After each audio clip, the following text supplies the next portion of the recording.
Hello అండి. ఈరోజు మన రెసిపీ బెల్లం పాయసం. పలుచగా కాకుండా, మరీ గట్టిగా కాకుండా పర్ఫెక్ట్ కన్సిస్టెన్సీలో వస్తుంది. చాలామంది బెల్లం పాయసం అంటే ఇష్టపడని వాళ్ళుంటారు. కానీ ఈ విధంగా ఒకసారి ట్రై చేసి చూడండి. ఇష్టపడని వాళ్ళు కూడా చాలా ఇష్టంగా తింటారు. ముందుగా మనము ప్రాసెస్‌లోకైతే వెళ్ళిపోదాము. ఇప్పుడు కప్పు నిండా పచ్చెనపప్పు తీసుకొని నీట్‌గా వాష్ చేసుకుందాము. చూడండి, నేనైతే ఒక కప్పు తీసుకున్నాను.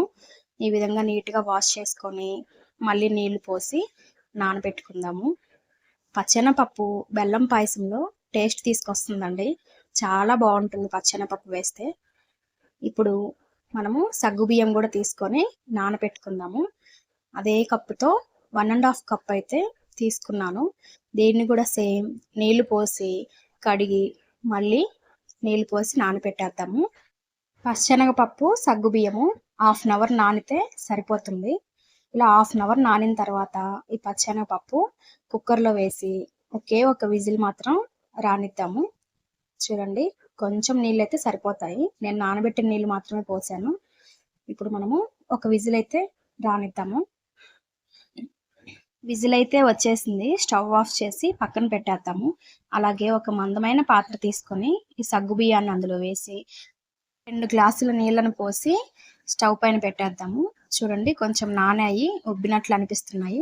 ఇప్పుడు స్టవ్ పైన పెట్టేసి 5 నిమిషాలకు ఒకసారి ఇలా కలుపుతూ ఉండండి. మన పచ్చెనపప్పు కూడా కొంచెం ఉడికిపోయింది. చూడండి, పప్పు ఈ మాత్రం ఉడికితే సరిపోతుంది. నేను గట్టిగా ప్రెస్ చేస్తేనే అది నలుగుతుంది. ఈ మాత్రం ఉడికితే సరిపోతుంది. అలాగే మన సగ్గుబియ్యం కూడా ఉడుకు పట్టాయి. ఇప్పుడు మనము పచ్చెనపప్పును తీసి ఆ సగ్గుబియ్యంలో అయితే మిక్స్ చేసేద్దాము.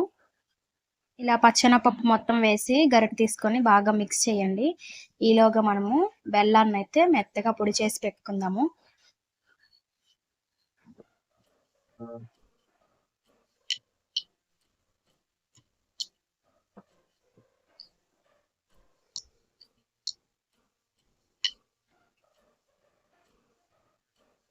శనగపప్పు సగ్గుబియ్యం కూడా ఉడుకు పట్టేశాయి.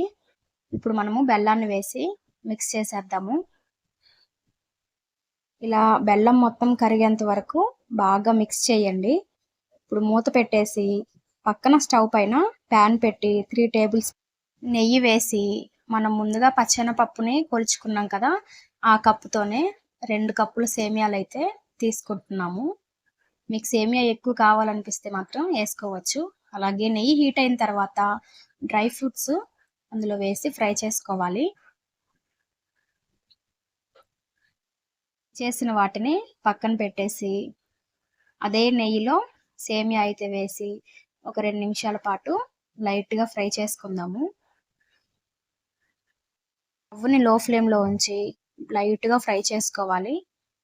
ఇప్పుడు పాయసంలో బెల్లం కూడా మొత్తం కరిగిపోయింది. ఒక 2 గ్లాసుల నీళ్ళు అయితే యాడ్ చేస్తున్నాను. ఇలా మొత్తం ఒకసారి బాగా కలిపేసి తీపి సరిపోయిందో లేదో ఒకసారి చెక్ చేయండి. చెక్ చేసిన తర్వాత మూత పెట్టేసి ఇప్పుడు సేమియా కూడా ఫ్రై అయిపోయింది. ఇంట్లో పచ్చి కొబ్బరి ఉంటే ఖచ్చితంగా పచ్చి కొబ్బరిని ఉపయోగించండి. ఇలా చిన్న చిన్న ముక్కలు అయితే కట్ చేసి పెట్టండి. పచ్చి కొబ్బరి లేదంటే ఎండు కొబ్బరి అయినా పర్లేదు. ఇప్పుడు ఈ పాయసం కూడా బాగా ఉడుకు పట్టేసింది. సేమియాని అందులో వేసేద్దాము. ఇలా సేమియా మొత్తం వేసిన తర్వాత బాగా ఒకసారి మిక్స్ చేయండి. మిక్స్ చేసిన తర్వాత మూత పెట్టేసి 10 నుంచి 15 నిమిషాల వరకు అయితే ఉడుకు పట్టనియండి.